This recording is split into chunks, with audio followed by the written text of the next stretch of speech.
waxaa la yiraahdaa Cabdullaahi Dhaqane Buraale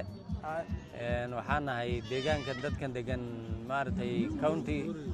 sub county-ga Samburu maantana waxaan joogaa suuqan xoolaha waa suuq aad u ballaaran oo maaragtay Soomaalidu ay xoolaha keenaan dadkan kaleeto iyagana deegaanka degan oo maaragtay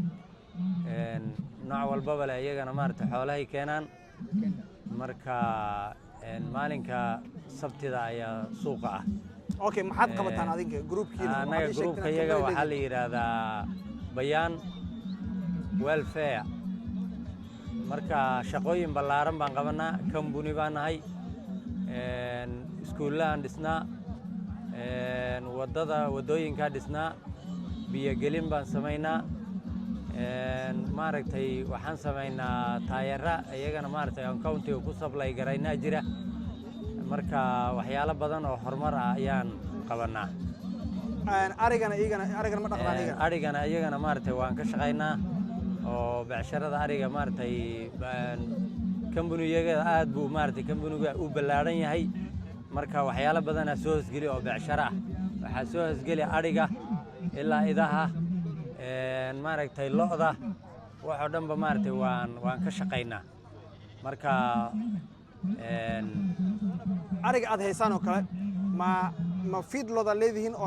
aad ku haysaan mise ariga intaad soo iibsataan aad sii iibisaan intaan soo iibino ayaan xeraan maaragtay u samaynaynaa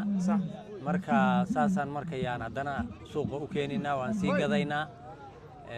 kulley maaragtay marka ari kala wareejis waaye ari kala wareejisa waaye okay ari waxaan ahayn lo iyo waxaa ma haydaan lo'na waan ka shaqaynaa iyadana lo'na waan gadnaa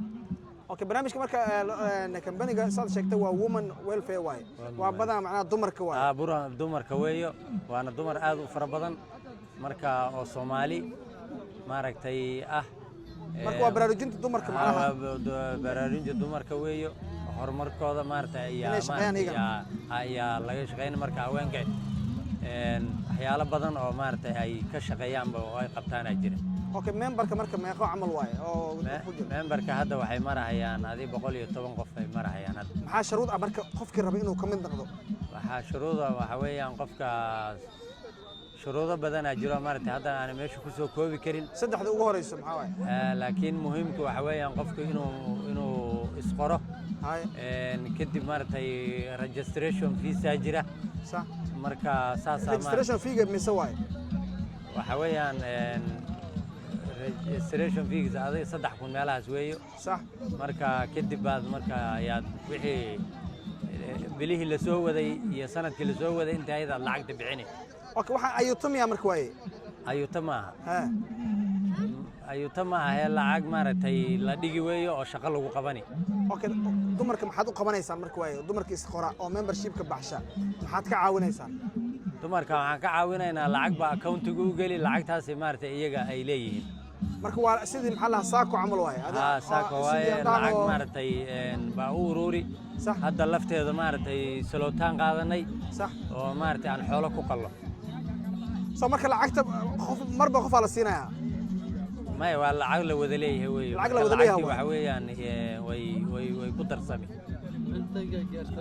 qayb markay gaartaa hadhow maaragtay qof walba shay uu ku leeyahay qof walba share uu lacagta ku leeyahay uu ku leeyahay lacagta share buu ku leeyahay okay share-ka marka qof walba intuu ku darsada miya mise share oo equal waaye oo isku mid wada share equal waaye okay qof marka meeqa percentage la siinaa marka qofkii waa lacagta hadba intay gaarto weey okay lacagta beentii gaarto waaye lacagta la bixina marka lacag membership oo bil walba la baxshamaa jirta mid sanad la baxshamaa jirta lacag bil walba la bixiyaa jirto bil walba oo maaragtay 500 oo lacag lacagta keenka la bixinaya la bixiyo bil walba okay marka registration fee oo 3,000 ilaa 500 oo bil walba la bixinayo maxaa kaloo intaas dheer lacagta marka wixii faa'iido kale too la helo shaqadii la qabto faa'iido la helo soo lacagtii meel la dhigay marka lagu shaqeynaya lacagtii lagu shaqeynaya hadii xoolo lagu gadaya hadii lagu siiyo iskuul oo kale lacagtaadi baad qaadi waad maartay waad ku dhisi iskuulka ku dhisaysaa marka faa'iido kaaga soo haray hadday ari noqoto arigaad ku haddii iibinaysaa ari noqoto ari baad ku gedi arigii baad marka sii gedi arigaad faa'iido ka raadin oo marka lacagtii oo la meel la dhigtay yaa faa'iido laga raadinaya faa'iido laga raadinaya marka okay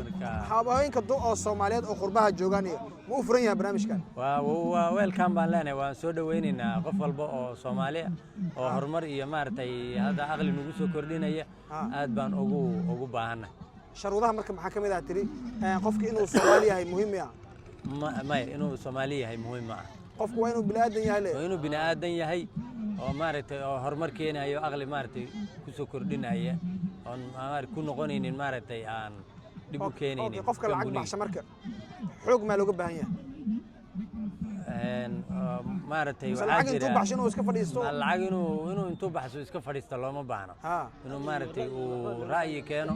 oo waxaa jirta markii fadhi la qabo uu imaado markii shaqo meel laga soo qabanayo uu maartay uu hadda dadka qurba joogto kale xoog kama helaysaan oo meeshaan ma joogaan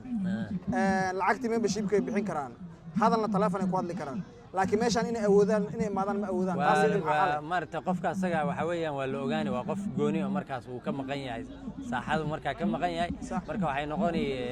maartay il gaari gooni in lagu fiiriyo oo la ogaado qofkii maartay uu maqan yahay hebel laakiin lacagtiisa uu la baxa waa lacagtiisa u shaqeynay qofka marka lacagta marka lagu shaqeeyo faa'iidada imaato see loo qaybiyaa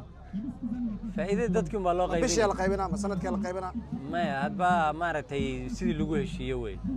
okay hadba sidii lagu heshiiyo wey okay marka barnaamij si fiican u fahmay maxaa ku soo koobaysaa marka waa idinkana waxaa idin leenahay soo dhawaada xafiiskiina lagu ku yaala marka xafiiskayga wuxuu ku yaalaa Samburu ku yaala qofkii raba inuu kula soo xiriiro WhatsApp numberkaaga adoo ka bilaabayo +254 WhatsAppkayga waxaad ka soo bilaabi 0724 1317 waa +2547